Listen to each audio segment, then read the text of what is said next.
जिल्हा परिषद निवडणूक आणि या निवडणुकीमध्ये आमची फक्त एवढीच लढाई होती की स्थानिक विरुद्ध बाहेरचा.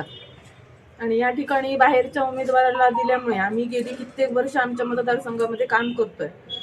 मग कुठेतरी सर्वसामान्य कार्यकर्त्याची इच्छा असते की आपण या मतदारसंघामध्ये निवडणूक लढवावी आणि या उद्देशाने आम्ही या जिल्हा परिषद निवडणुकीमध्ये फॉर्म भरलेला.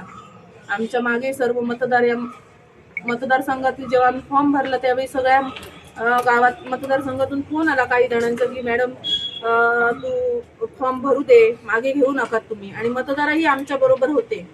पण आजच्या या पैशाच्या महासागरात आणि एकंदरीत जे फोनाफोनी व्हायला लागली या फॉर्म भरल्यापासून 4 दिवसात, या सगळ्या गोष्टींमुळे मानसिक संतुलन बिघडल्यामुळे आम्ही ह्या गोष्टीचा विचार केला की आपण यामध्ये करू शकत नाही. मतदार जरी आपल्याबरोबर असले तरी लोक विकले जाताना दिसत आहेत या आज मतदारसंघामध्ये. त्याच्यामुळे आपण कुठेतरी थांबलं पाहिजे या उद्देशाने आम्ही थांबायचा निर्णय घेतला. पण या सर्व ह्याच्यात सर्व मतदारांचे आम्हाला कोणी कोणी फोन केले, तुम्ही थांबा, आमचं सहकार्य आहे तुम्हाला. या सर्वांचे मी मनापासून आभार मानते.